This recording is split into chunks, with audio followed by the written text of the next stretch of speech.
Shalom Chavrim, I'm Stephen Ben-Nun. You're watching Israeli News Live.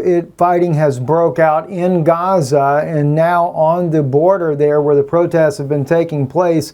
It's no longer just protesters with fire kites and Molotov cocktails going over the fence, but now Hamas has sent in fighters with guns and have been firing back in exchange of gunfire on the border with Israeli forces there. This video here is showing some of Israel's bombing that is going on inside of Gaza right now. Israel trying to take out the resistance that is inside of Gaza, and of course the people of Gaza are of course fighting back. Very troubling situation that we're seeing that is happening there, and can only hope that this will calm down very soon. From what we understand, originally there was like over 100 bombs dropped the other day by Israel inside of Gaza, and of course the Hamas militants have been firing in rockets continuously. Israel has warned that there will be many more rockets coming inside of Israel for the residents of Israel to stay close by shelters in the event that these rockets begin to fall inside of the Israeli territory. Moving on into other news as well, President Trump has invited President Putin to Washington this autumn, and I can assure you this is going to cause an uproar like you just never could possibly imagine amongst Democrats and even some Republicans as well. After all, they've been saying that President Trump is guilty of treason for his siding with President Putin over his apology, or not apology, but saying that he had nothing to do with the interference in elections, and instead did not side with Comey, the FBI director that was actually saying that there was meddling in the elections. And of course Mueller is going on with that investigation even now. So it's kind of interesting to see how that's going to play out. Also, in other news, breaking first, buses arrive in Al Quneitra to transport rebels to northern Syria. I kind of find this interesting because I was saying this to you guys, that as the mainstream media reports that, and especially Israel's reporting that the Syrian government is only going to obliterate all those people there on its border with their fighting with the Al-Qaeda and Al-Nusra and ISIS militants. And to the contrary, as I've stated before, President Bashar al-Assad is the only world leader I've ever seen to treat his enemies with kindness when they're willing to surrender. It says at least 10 buses arrive in eastern countryside of Al Quneitra Governorate tonight as they prepare to transport a number of rebels to northern Syria. According to a field correspondent, the 10 buses are prepared to transport hundreds of rebels and their family members to an undisclosed location in northern Syria. It's actually Idlib is where they were being taken to. Once this first batch of rebels leave Al Quneitra, more buses will be provided to evacuate the remaining militants and their families members from southwestern Syria. The bus transport was agreed upon by the Syrian government and rebel forces last night following an intense round of talks inside Al Quneitra Governorate of southwest Syria. In the coming days, the Syrian Arab Army will begin entering these towns in Al Quneitra Governorate and that were once controlled by the rebel forces. I've actually already seen the buses myself. I thought I could find that quickly. I thought maybe the Lebanon News would actually have shown that images there, but it is true they have taken them out of there, but unfortunately, oh, here we go, maybe this one is it here. Idlib settlement can be achieved like southwest Syria approaching Russian ambassador. That's not the one I'm looking for. Last batch of civilian soldiers leave to besiege Shiite towns. Okay, then that's Idlib. Never mind. It's a different issue altogether.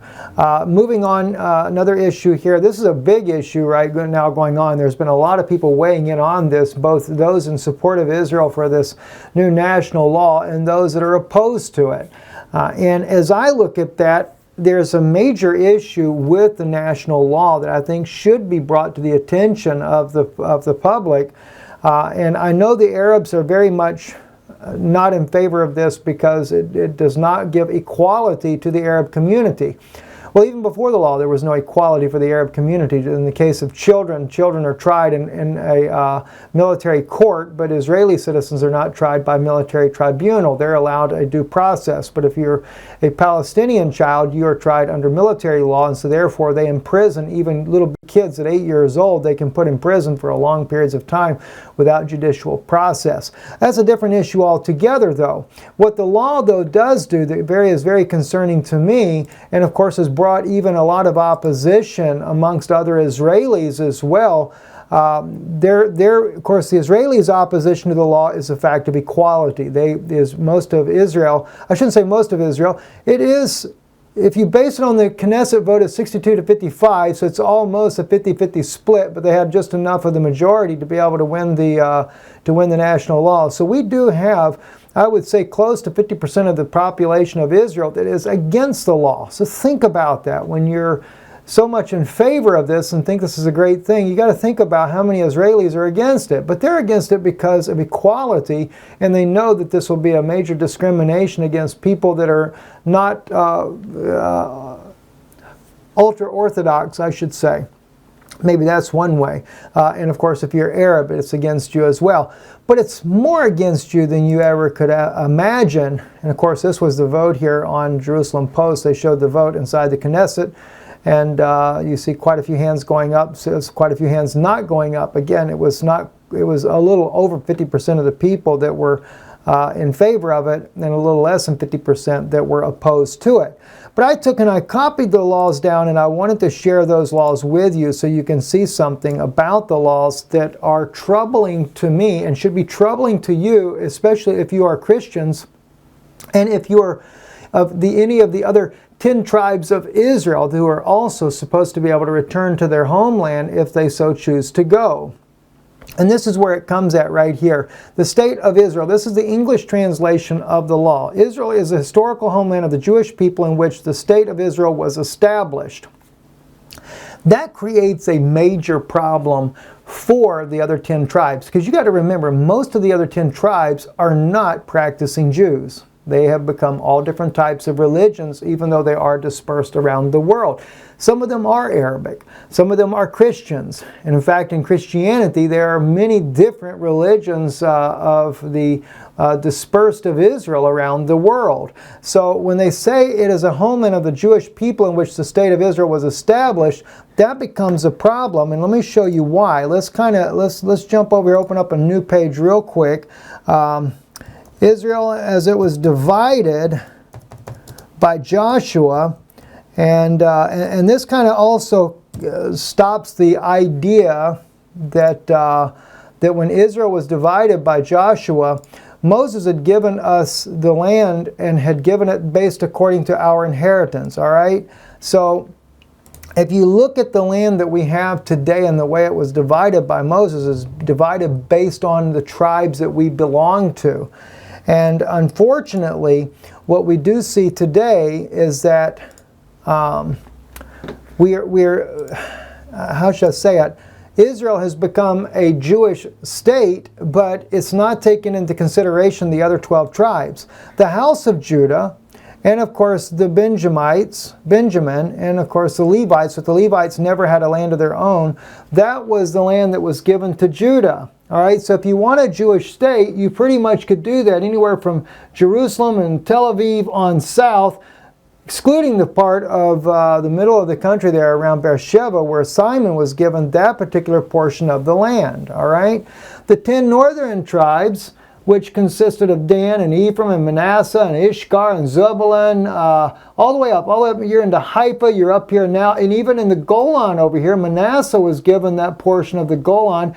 Gad is actually in the country of Jordan, and Reuben is in the country of Jordan. Both their lands are actually taken over by the Jordanians, but and part of Manasseh is also in the country of Jordan, but the upper part of the Golan belongs to Manasseh. It does not belong to the house of Israel, the house of Judah.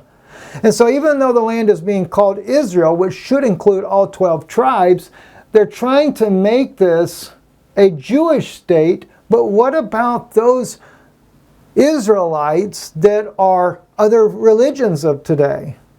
In most cases, they're Christians.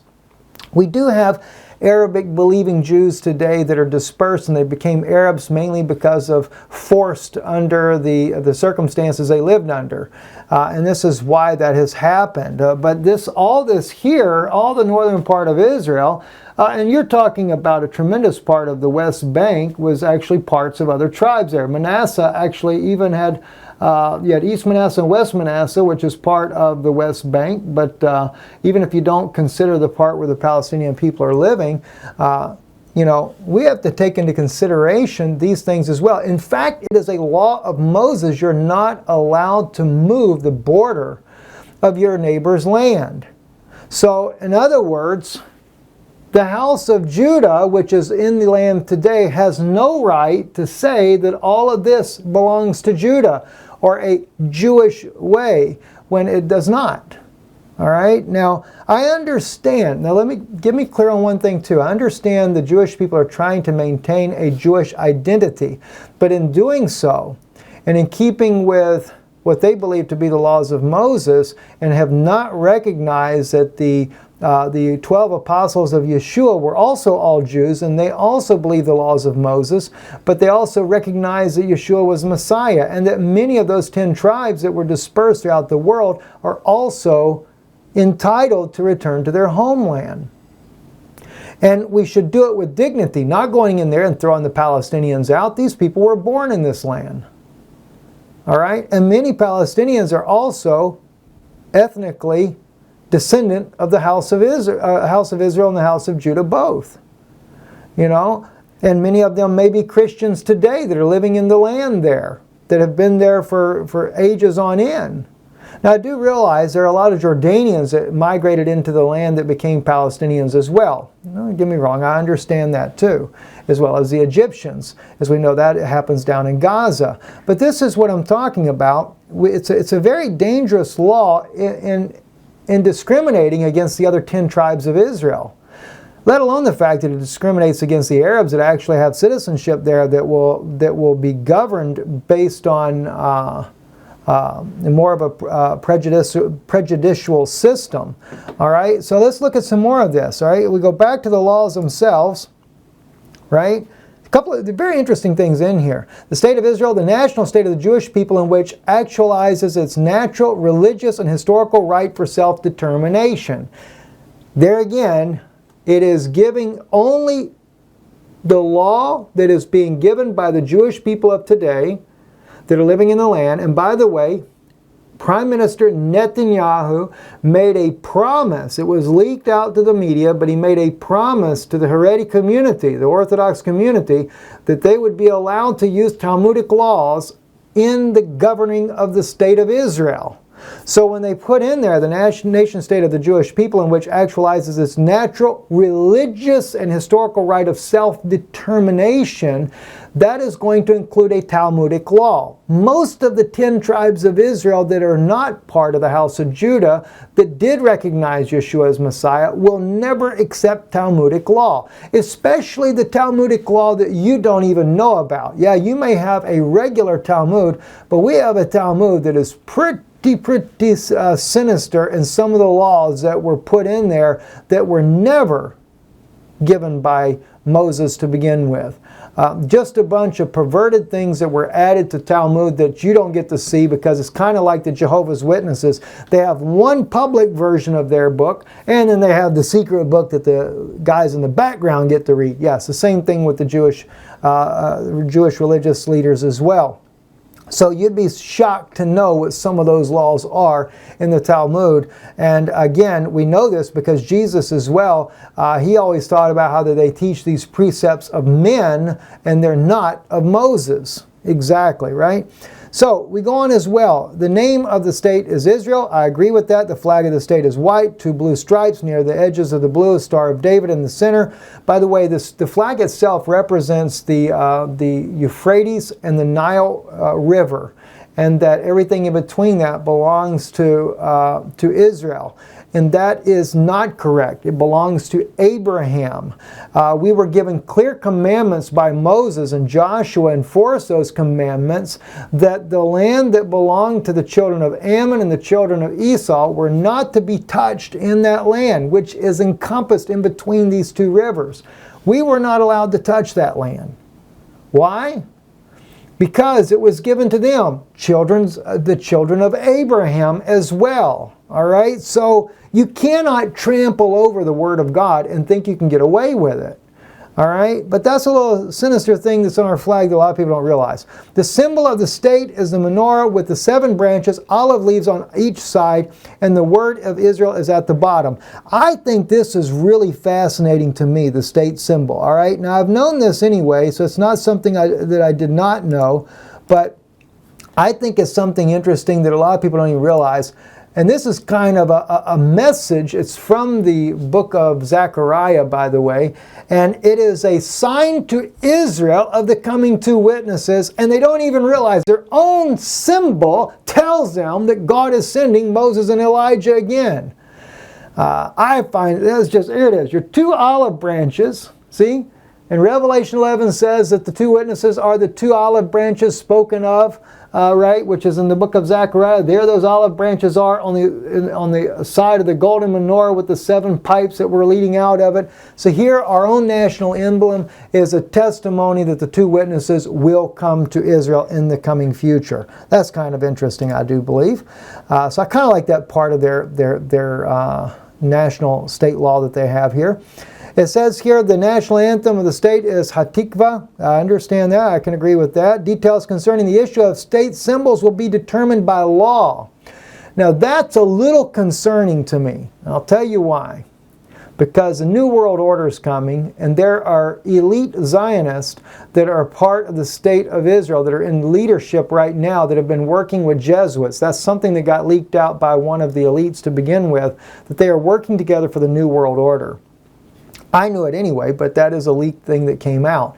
And so it's very interesting to see this because this is a troubling issue that we have to deal with, and that is, what laws will they change in the near future for state symbols? That opens up to the image of the beast, for example. So it's a very troubling thing. The language of the state of Israel, I'm in agreement with this, that the Hebrew is the language of the state. Arabic will still have a special status in the state, but the regulation of the Arab language and the state institutions, or when facing them, will be regulated by law. Arabic was also considered an official state language, but you do have to come to a place somewhere along the line to where your state has an official language, like the United States has officially English as our language, although Spanish is very popular and very well spoken in southern parts of the country, like Florida, Texas, New Mexico, Arizona, California, etc. I think that we should have special statutes that allow Spanish-speaking people to have Spanish-speaking judges, etc., because not everybody can just up and learn English. You know, there's a lot of dyslexic people in the world that really struggle with other languages. Even though our daughter's dyslexic, she does speak 3 languages herself, but not everybody is gifted to be able to do that.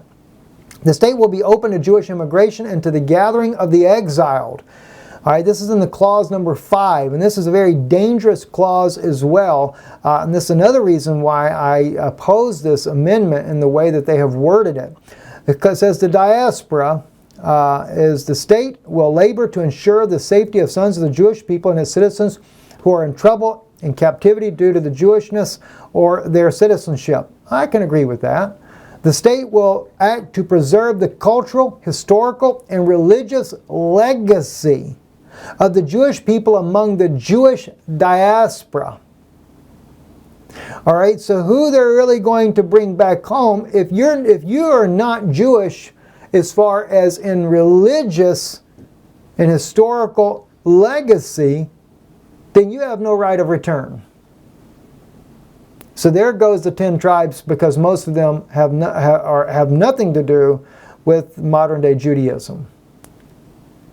So again, once again, I hate to say it, but it's a land grab. You know, face the truth. It is a land grab. That's exactly what we're dealing with. Oh, wrong thing there. Here we go. Because the house of Judah really is not entitled to the house of Israel's land. That is a commandment of Moses. All right? That is a commandment of Moses. And I will pull that up later and share that with you guys later. But there is a commandment of Moses in the laws there that says that you are not allowed to move your brother's stake of his land. And he specifically says the land that was given to them by inheritance belongs to them. Even if you have been dispersed from the land, you are not allowed to move it for your own gain. So the house of Judah has no right to take land that does not belong to them.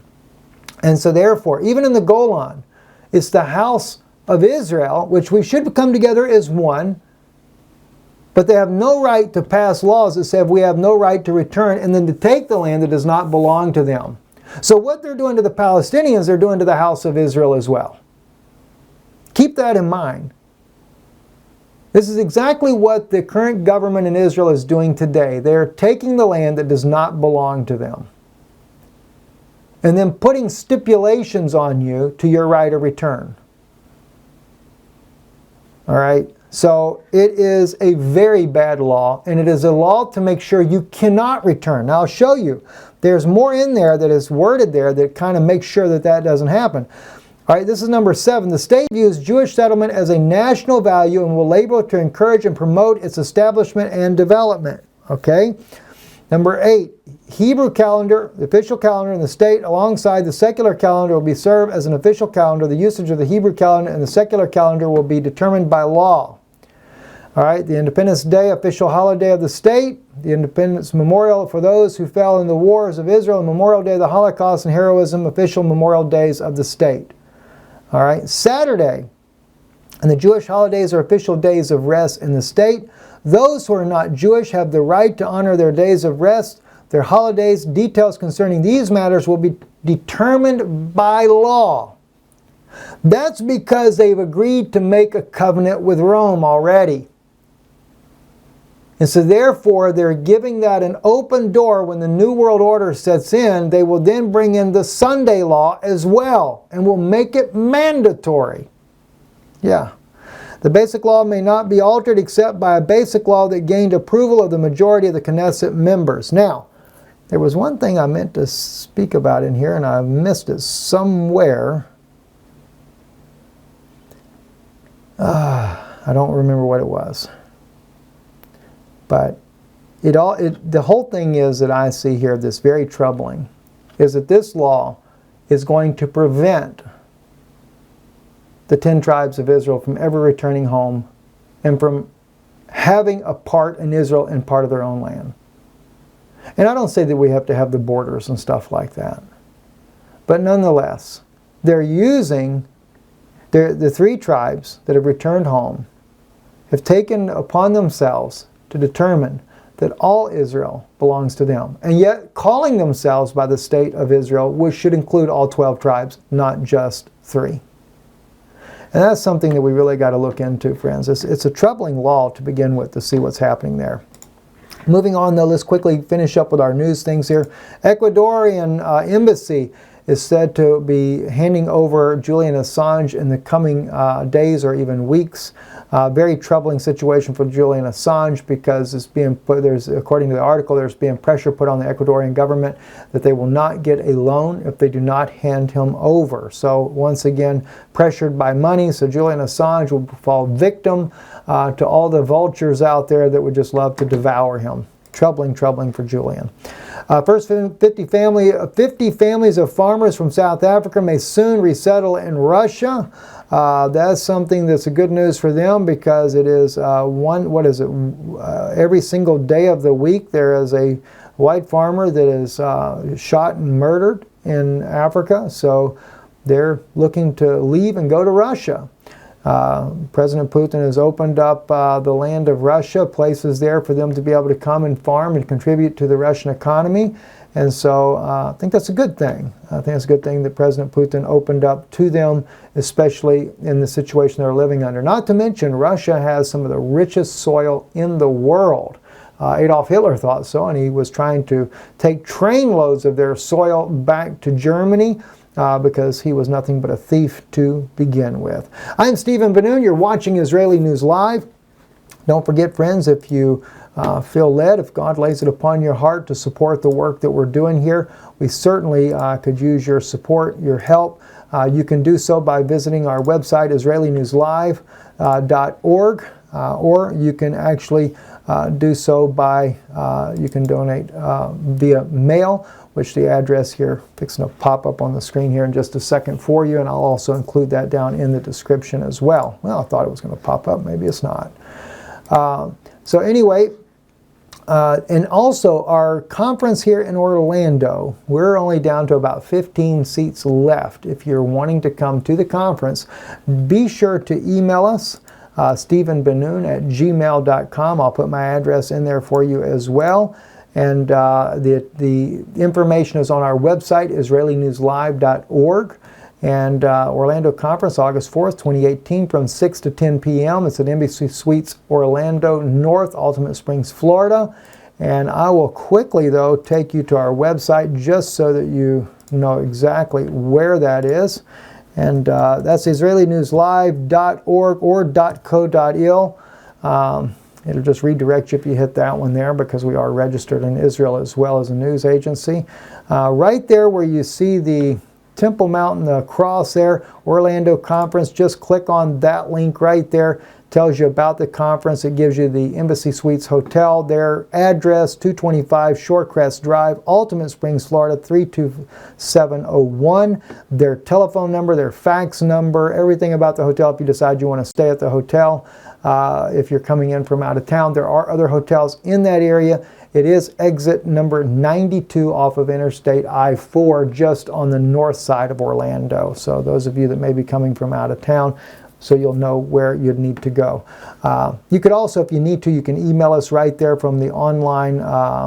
There is a contact us at the top of the website. You can click on there. You could send me the email there. Just be sure to put in the subject line Orlando Conference. I need to see that. I get tons of emails, and it's very difficult to answer all the emails I get, so I specifically have to look for Orlando Conference because of the few remaining seats we have. We want to make sure that people get their seat.